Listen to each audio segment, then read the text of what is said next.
Hello students, BSc part 2 physical chemistry thermodynamics. हमने last turn पर आदर्श gas प्रसार के लिए डब्ल्यू, क्यू, डीई और डीएच की गणना को समझा था।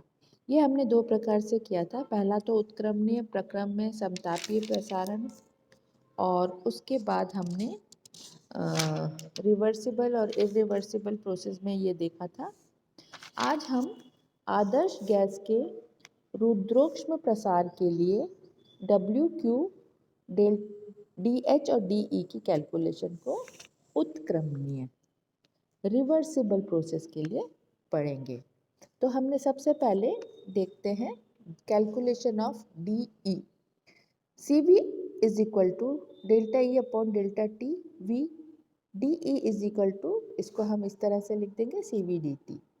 तो यहाँ पर हम देखते हैं कि डेल्टा ई की जो वैल्यू है वो सी वी डी टी है। दूसरा हम करते हैं डेल्टा एच और डी एच की कैलकुलेशन।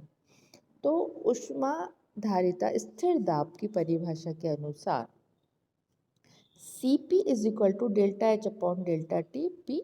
तो delta H is equal to C P D T. परिमित परिवर्तन के लिए delta H is equal to C P delta T. Q की कैलकुलेशन के लिए हम थर्मोडायनेमिक्स के फर्स्ट लॉ को देखते हैं। Delta E is equal to Q minus W. तो क्यू क्या हो जाएगा? Delta E plus W.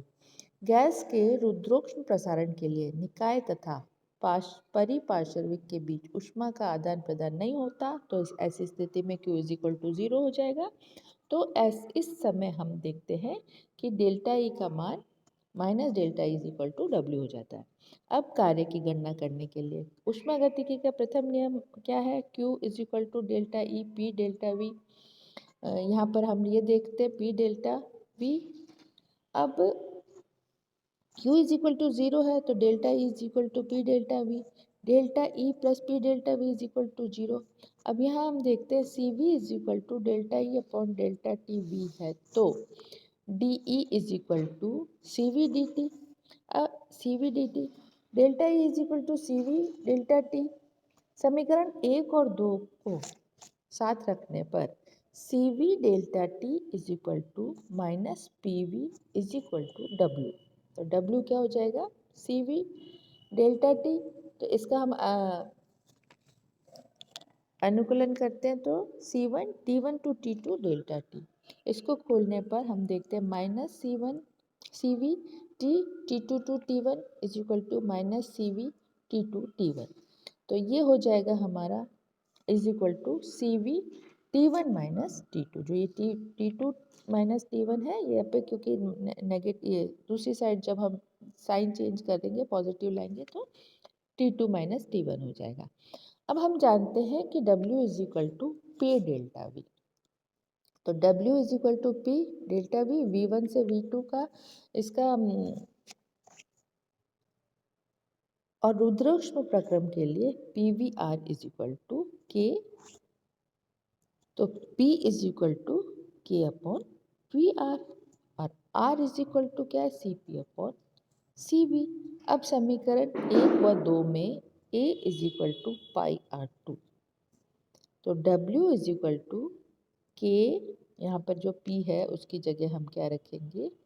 K V1 to V2 DV upon VR। ये है आपका W इज इक्वल टू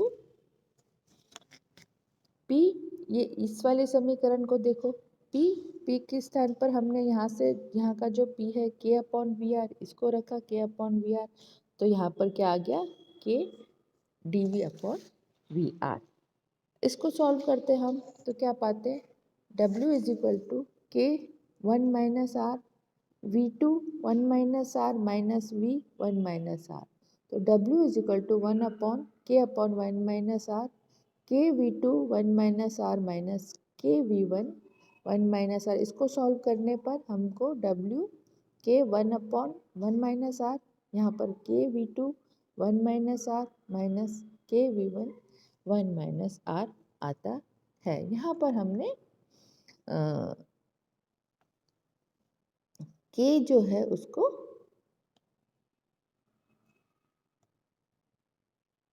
यहाँ के k को अंदर लेकर k को हमने 1 कर दिया है।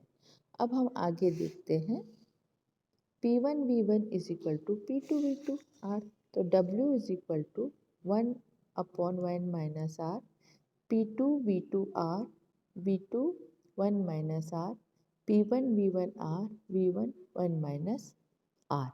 W इज इक्वल टू इसी को सॉल्व करेंगे हम आगे 1/1 minus R P2 V2 R plus 1 minus R और P1 V1 R plus 1 minus are. यहाँ पर जो है V की वैल्यू V1 की वैल्यूज़ को साथ में करते हैं। तो W is equal to 1/1 minus R P2 V2 minus P1 V1।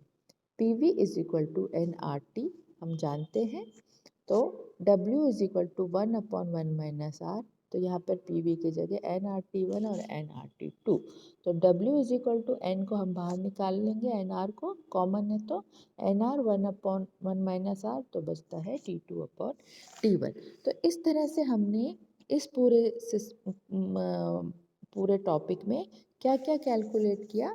हमने कैलकुलेट किया W को, Q को, डेल्टा H को, डेल्टा E को। सबसे पहले डेल्टा E, उसके बाद डेल्टा H, उसके बाद Q और लास्ट में हमने कैलकुलेट किया है, कैलकुलेशन हमने W की है और ये हमने रिजल्ट आया है हमारा W। तो ये सब हमारा क्या हुआ, आदर्श गैस के रुद्रश प्रकाश के लिए उत्क्रमणीय अभिक्रिया के लिए W, Q, डेल्टा H और डेल्टा E की गणना। अब हम देखते हैं थर्मोडायनेमिक्स का द्वितीय नियम। थर्मोडायनेमिक्स के फर्स्ट लॉ के अकॉर्डिंग ऊर्जा एक रूप से दूसरे रूप में रूपांतरण संभव है, परंतु इससे बहुत सारी बातें नहीं समझाई जा सकती। वो निम्न प्रकार से हैं, जैसे कि प्रथम नियम में यदि ऊर्जा एक रूप से नष्ट होती है तो दूसरे रूप में तुल्य मात्रा में कार्य में परिणत होती है, परंतु इस ऊर्जा के रूपांतरण के लिए क्या दिशा होगी, किन परिस्थितियों में रूपांतरण संभव है, इसे प्रथम नियम स्पष्ट नहीं कर सकता। प्रथम नियम के अनुसार ये भी स्पष्ट नहीं होता कि अवशोषित ऊष्मा को पूर्ण कार्य में बदल सकते हैं क्या, ठीक है। और भौतिक तीसरा नियम से ये नहीं कहा जा सकता कि ऊष्मा कम तापक्रम वाले पिंड से अधिक तापक्रम वाले पिंड की ओर बह सकती है। चौथा, प्रथम नियम के अनुसार ऊर्जा एक रूप से दूसरे रूप में पूर्णतः परिवर्तित हो जाती है, परंतु ये नियम ये नहीं बताता कि ऊर्जा है जिसे पूर्णतः कार्य में परिवर्तित नहीं किया जा सकता।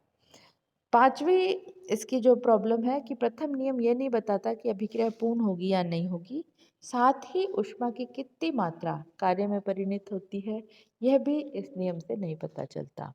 प्रथम नियम की सहायता से यह ज्ञात नहीं होता कि कोई विशेष परिवर्तन या प्रक्रम स्वतः ही संपन्न हो जाता है।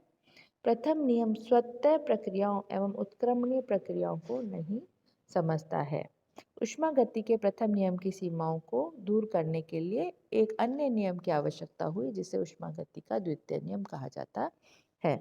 इस नियम के अनुसार हमें ऊष्मा स्थानांतरण के लिए दिशा और परिस्थिति का ज्ञान होता है तथा इसकी सहायता से किसी प्रक्रम या रासायनिक अभिक्रिया को स्वतः होने का भी पता चलता है। इससे साम्य अवस्था प्राप्ति के लिए आवश्यक परिस्थितियों का भी ज्ञान होता है।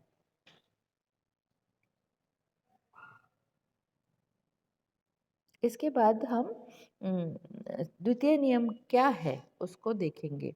ऊष्मा गति के प्रथम नियम को सीमाओं को दूर करने के लिए एक अन्य नियम की आवश्यकता हुई जिसे ऊष्मा गति का द्वितीय नियम कहा गया, ठीक है।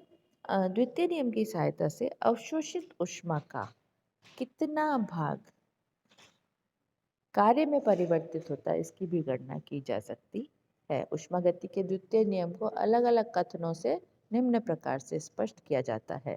इसमें सबसे पहला है केल्विन कथन।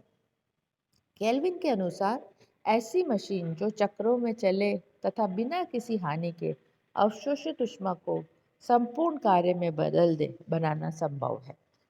क्लासियस ने बताया कि किसी भी स्वतः क्रियाशील मशीन में बिना सहायता के ऊष्मा का प्रवाह कम ताप से अधिक ताप की ओर करना संभव नहीं है।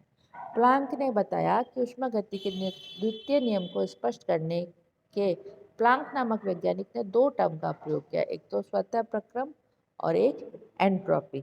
स्वतः प्रक्रम क्या है? वह प्रक्रम जो बिना किसी सहायता के अपने आप हो जाता है अतः स्वतः होता है। जैसे कि बहुत सारी प्राकृतिक क्रिया स्वतः होती हैं। पानी में शक्कर का घुल जाना, जल के शिखर से जमीन की तरफ जल का आना, बॉल का रोल करना, ये सब स्वतः प्रक्रम है। और एंट्रोपी क्या है? ऊष्मागति की महत्वपूर्ण इकाई है जो कि अव्यवस्था का मापन है। जितनी अव्यवस्था या अनियमितता बढ़ेगी उतनी ही एंट्रोपी बढ़ेगी। तो अव्यवस्था क्या है? एंट्रोपी परिवर्तन शून्य होता है, जबकि अनुत्क्रमणीय प्रक्रम के लिए एंट्रोपी में वृद्धि होती है। जैसे सॉलिड है, तो सॉलिड में सब व्यवस्थित होते हैं। सॉलिड से लिक्विड, लिक्विड से गैस जाने पर अणुओं की अव्यवस्था बढ़ती है। तो अणुओं की अव्यवस्था जितनी ज़्यादा बढ़ेगी, एंट्रोपी का मान भी उतना ही बढ़ेगा। प्लैंक के अनुसार प्रत्येक स्वतः प्रक्रम के साथ ब्रह्मांड की एंट्रोपी बढ़ती है, अर्थात ब्रह्मांड की एंट्रोपी लगातार बढ़ रही है। थॉमसन का कथन क्या है? किसी निकाय को इसके परिपार्श्विक के सबसे ठंडे ताप के नीचे ठंडा करके कार्य को लगातार प्राप्त करना संभव नहीं है। इसके बाद एक चक्र समझाया गया, कार्नो चक्र। कार्नो चक्र के कार्य में परिणत किए जा सकने की अधिकतम सीमा के परिकलन के लिए उपयोग में किया जाता है। कार्नो इंजन की विवेचना फ्रांस साइंटिस्ट सैनी कार्नो ने की, और उन्होंने क्या बताया कि आदर्श उत्क्रमणीय इंजन की कल्पना कार्नो ने की, और इसके लिए उन्होंने निम्न शर्तों को बताया और निम्न आवश्यकताओं को बताया। सबसे पहले सोर्स होना चाहिए। किसी उच्च ताप T2K पर एक ऊष्मा स्रोत होना चाहिए जिससे कार्यकारी पदार्थ ऊर्जा ले सके। स्रोत की ऊष्माधारिता अनंत होनी चाहिए ताकि किसी ऊष्मा लेने पर इसका ताप नियत बना सके। दूसरा, पदार्थ। कार्नो चक्र में कार्यकारी पदार्थ के रूप में 1 मोल आदर्श गैस ली जाती है। कार्यकारी पदार्थ चक्रीय प्रक्रम में विभिन्न परिवर्तनों से गुजरता है और प्रारंभिक अवस्था में आ जाता है। इस कार्यकारी पदार्थ को एक सिलेंडर में लेते हैं। सिलेंडर की दीवारें कुचालक तथा तल सुचालक पदार्थ का बना होता है। सिलेंडर में पिस्टन लगा होता है जो कि कुचालक पदार्थों का बना होता है और ये घर्षण रहित होता है। तीसरी चीज, स्टैंड। यह एक कुचालक प्लेटफॉर्म का होता है जो सिलेंडर के लिए स्टैंड का कार्य करता है। और चौथा, सिंक।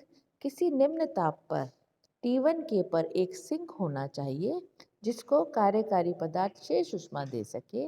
इसकी ऊष्माधारिता भी उत्पन्न होती है तथा ऊष्मा ग्रहण करने के बाद भी तापमान स्थिर रहे। तो यहाँ पर हमने 4 चीज़ों को देखा। सूत्र पहला, किसी उच्च ताप T2 के पर ऊर्जा का स्रोत होना चाहिए। दूसरा, कार्यकारी पदार्थ। ये कार्यकारी पदार्थ की यहाँ पर देखते हैं कि चक्रीय प्रक्रम में से गुजरता है और कार्यकारी पदार्थ एक सिलेंडर में लेते हैं। तो ये हमने सिलेंडर लिया, इसमें हम कार्यकारी पदार्थ को लेते हैं। तीसरा, ये स्टैंड हो गया। कुचालक प्लेटफॉर्म होता है जो सिलेंडर के लिए स्टैंड का कार्य करता है। और चौथा, सिंक हो गया। किसी निम्न ताप, ये जैसे T2 के है और ये T1K पर सिंक होना चाहिए जिससे कार्यकारी पदार्थ शेष ऊष्मा इसको दे सके और उसकी ऊष्माधारिता की अपन गणना कर सकें ताकि ऊष्मा ग्रहण करने के बाद भी तापमान स्थिर रहे। तो एक संपूर्ण चक्र में कार्नो इंजन उच्च ताप वाले ऊष्मा कुंड से Q2 ऊष्मा ग्रहण करके कुछ भाग को कार्य में बदल देता है और शेष Q1 मात्रा ऊष्मा को निम्न ताप वाले ऊष्मा कुंड को देकर पुनः अपनी पुनर्वस्था में आ जाता है। इस पूरे कार्नो चक्र को 4 उत्क्रमणीय पदों में संपादित किया जाता है। इसमें से 2 पद समतापी प्रक्रम से और 2 रुद्रोष्म प्रक्रम से संचालित होते हैं। तो कार्नो इंजन में 4 उत्क्रमणीय प्रक्रम होते हैं। हम आपको नेक्स्ट टर्न पे बताएंगे कि ये कार्नो इंजन किस तरह से काम करता है और इसके कौन से 4 उत्क्रमणीय पद